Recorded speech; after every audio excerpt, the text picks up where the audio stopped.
Hello student, welcome to SR study নিস্ট YouTube channel. আজকে আমরা class 12-এর third সেমিস্টারের education সাবজেক্টের মডেল কোশ্চেন আনসার নিয়ে উপস্থিত করছি। এখানে আমি মোট 20টা কোশ্চেন রেখেছি, যেটা মোস্ট ইম্পর্টেন্ট। যদি তোমরা ক্লাসটা মনোযোগ সহকারে দেখো তাহলে অত্যন্ত তোমাদের উপকার হবে, কারণ তোমাদের এক্সাম একদম সামনেই।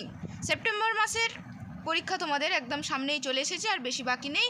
চলো দেরি না করে ক্লাসটা দেখি। নাম্বার 1 কোশ্চেন বলছে যে শিখনের প্রথম স্তরটি কি? না, শিখনের প্রথম স্তরটি হবে গড় দাগের উত্তরটা ঠিক হবে না জ্ঞানার্জন বা গ্রহণ।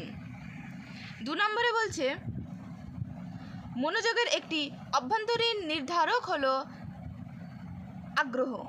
3 নম্বর হবে দ্বি উপাদান তত্ত্বের প্রবক্তা হলেন না স্পিয়ারম্যান, ঠিক আছে, না স্পিয়ারম্যান। 4 নম্বর বলছে স্পিয়ারম্যানের যে উপাদানটি হলো জন্মগত বা সাধারণ ক্ষমতা। এবার 5 নম্বরে বলছে না থর্নডাইক শিখনের কয়টি মুখ্য সূত্রের কথা বলা হয়েছে? না, উত্তর হবে 3টি। কয়টি? না 3টি। কোনটি প্রাচীন অনুবর্তনের উপাদান? না প্যালভালের কুকুরের পরীক্ষা এটি। 7 নম্বরে বলছে না গেস্টেল কথাটির অর্থ কি? না এটা হচ্ছে অবয়ব বা সামগ্রিক রূপ। 8 নম্বরে বলছে না মধ্যমণির সূত্রটি হলো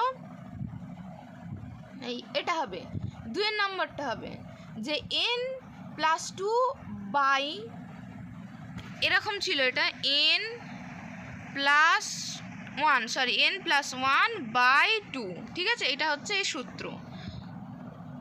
9 নম্বরে বলছে কেন্দ্রীয় প্রবণতার সবচেয়ে দ্রুত নির্ণয়যোগ্য পরিমাপ কোনটি? না এটা হচ্ছে ভূইষ্ঠক, ঠিক আছে।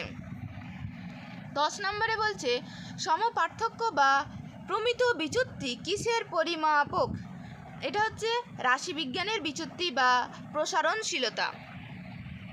11 নম্বরে বলছে স্বাধীন ভারতের প্রথম শিক্ষা কমিশন কোনটি? না ক্ষয়ের দাগের আনসারটা সঠিক উত্তর যে বিশ্ববিদ্যালয় শিক্ষা কমিশন, রাধাকৃষ্ণন কমিশন, ঠিক আছে। 12 নম্বরে বলছে বিশ্ববিদ্যালয় শিক্ষা কমিশন কত সালে গঠিত হয়? না 1948 সালে গঠিত হয়। 13 নম্বরে বলছে মাধ্যমিক শিক্ষা কমিশনের সভাপতি কে ছিলেন? না ডাক্তার লক্ষণস্বামী মুদালিয়ার ছিলেন। 14 দাগের বলছে মুদালিয়ার কমিশনের মতে সপ্তপ্রবাহ ধারণার মূল উদ্দেশ্য কী ছিল? না মূল উদ্দেশ্য ছিল বহুমুখী পাঠ্যক্রমের মাধ্যমে শিক্ষার্থীর রুচি অনুযায়ী শিক্ষা। 15 নম্বরে বলছে ভারতের ভাগ্যতার শ্রেণীকক্ষে নির্ধারিত হচ্ছে, এটি কোন কমিশনের বক্তব্য? না এটি হবে কোঠারি কমিশনের বক্তব্য। 16 দাগের বলছে কোঠারি কমিশনের মতে কন্টিনিউয়াস অ্যান্ড কম্প্রিহেন্সিভ ইভ্যালুয়েশন বা CCCE, ঠিক আছে, এর যে ফুল ফর্মও তোমাদের মাঝে মাঝে চলে আসতে পারে যে কন্টিনিউয়াস অ্যান্ড কম্প্রিহেন্সিভ ইভ্যালুয়েশন রাখা উচিত কোন স্তরে? না এটা হবে বিদ্যালয় শিক্ষার সকল স্তরে। 17 নম্বর বলছে জাতীয় শিক্ষানীতি NPE, ঠিক আছে, জাতীয় শিক্ষানীতি হচ্ছে NPE 1986 এর কোন অধ্যায়ে অপারেশন ব্ল্যাকবোর্ডের কথা বলা হয়েছে?